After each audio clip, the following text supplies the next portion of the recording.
챕터 2를 이제 복습을 해봅시다. 챕터 2 2.2에서 MCK 시스템에 싱글 하모닉이 가진되었을 때 솔루션 구하는 방법, 타임 리스폰스가 어떻게 생겼는지, 그 다음에 주파수에 대한 응답, 보데 플러스로 매그니튜드가 어떻게 변하는지를 봤고요. 직접 매스에 힘이 가해졌을 때. 매스 대신에 베이스에 힘이 가해졌을 때에 대한 두 가지 케이스를 봤는데, 하나는 베이스 익사이테이션에 대해서 이때 본 것이 뭐였죠? 디스플레이스먼트 트랜스미시빌리티, 그 다음에 포스 트랜스미시빌리티, 얼마나 바이스 가진하면은 스프링과 댐핑을 통해서 매스에 힘이 전달되는가를 배웠었고, 그 다음에 이제 x 대신에 g라는 x-y는 g 상대 변위를 만약에 보게 되면은 그걸 아웃풋으로 놓게 되면은 그거 역시 그 포스 노멀라이즈드 포스로 볼 수 있었습니다. 그리고 마지막으로 로테이팅 언밸런스, 회전체에 의해서 로테이팅 언밸런스에 대해서 배웠는데 이때는 직접 매스에 힘이 가해진 2.2의 케이스와 비슷한 상황이 되었었죠. 그래서 그동안 많은 보데 플롯과 그 포뮬레이션을 배웠는데요. 한번 정리를 해볼게요. MCK 시스템이 직접 매스에 힘이 가해진 경우, 싱글 사이니소이드로 이런 경우에는 사인 인, 코사인 아웃, 오메가 인, 오메가 아웃해서 리스폰스가 어떻게 됐었죠? 노멀라이즈 엑스티튜드는 인플리튜드는 인풋분의 아웃풋, 포스분의 디스플레이스먼트, 파티큘러 솔루션 디스플레이스먼트였고 1 over 1 over 스퀘어 루트 1 마이너스 r제곱 제곱 더하기 2 제타 r제곱이었고 1에서 시작해서 0으로 가고 레조넌스 부분에서 피크 있었죠? F에 직접 힘이 매스에 가해지는 건 아닌데 베이스가 진동을 가진하는 경우 코사인 오메가 t, 사인 코사인 상관없는다. 포뮬레이션상 쉽게 하려고 그런 거고요. 오메가 t로 가진한 y 매그니튜드는 y로 그 다음에 이제 코사인 오메가 t로 가진되는 경우에 우리가 뭘 봤죠? 디스플레이스먼트 트랜스미시빌리티. 그래서 인풋분의 아웃풋, 인풋은 베이스먼트의 앰플리튜드, 아웃풋은 파티큘러 솔루션이었고 이때는 분자에 1 더하기 2제타 r의 제곱이었습니다. 1은 어디서 왔죠?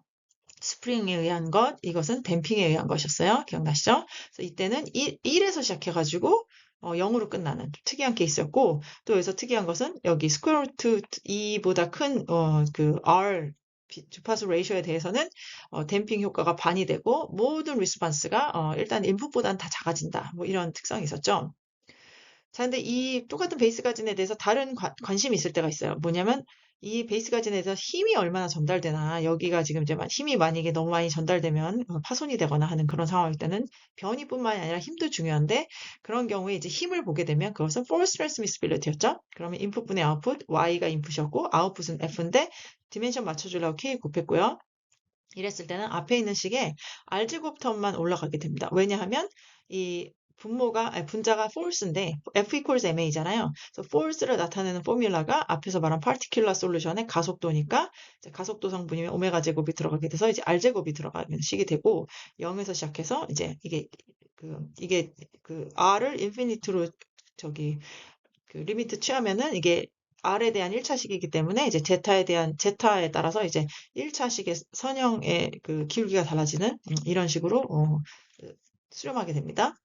그 또 하나는 그 센서인 경우는 X나 Y를 단독으로 보지 않고 이 상대적인 변이를 측정하는 어떤 피에조 일렉트릭 머티리얼 같은 게 있어갖고 거기서 볼테이지를 빼내면 이 상대 변이로 제기되는데 그렇게 되면 어떤 식이 되냐면 마치 매스에 직접 폴스가 가해지고 그 폴스는 하필 뭐였죠? Y 엑셀러레이션이었죠? Y 엑셀러레이션이었어가지고 Y 오메가 제곱 사인 오메가가 되고 x는 마치 그냥 코디네이트를 x 대신 g를 보겠다라고 인식하는 것처럼 돼서 g over y 인풋은 여전히 y고요. 베이스 가진에 의해서 이제는 상대 변이를 보겠다라고 하고 거기에 이제 r제곱 텀이 들어가게 되는 왜냐하면 어, 그, 그 인풋 되는 폴스가 오메가 제곱이기 때문에 이런 거랑 비슷하게 그 직접 매스에 힘이 가해지는 건 아닌데 로테이팅 하는 시스템의 경우에 로테이팅 언밸런스에서 그것에 의한 힘이 작용하는 경우에도 오메가 제곱 텀이 들어가죠. 이때 오메가 제곱은 뭐였죠?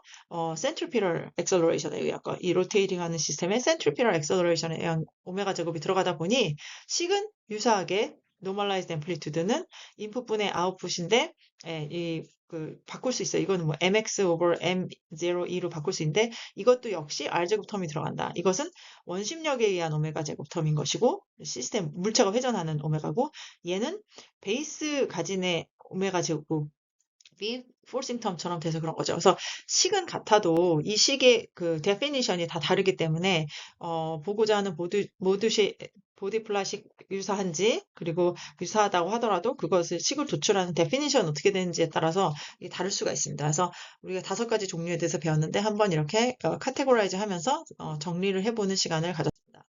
그래서 여러분이 챕터 2에서 이 내용은 앞으로 한 학기 내내 뒷장에서 나오는 모든 그 컨셉에서 되게 기초가 되는 것이에요. 그래서 여러분이 특히 이런 보데플락과 각각의 정의들이 어떻게 되고 포뮬레이션을 어떻게 할 수 있나 이것을 식을 외운다기보다는 이제 어떻게 이 식이 나왔나 정도를 이해하시면은 앞으로 진동 이해하시는데 큰 도움이 되겠습니다.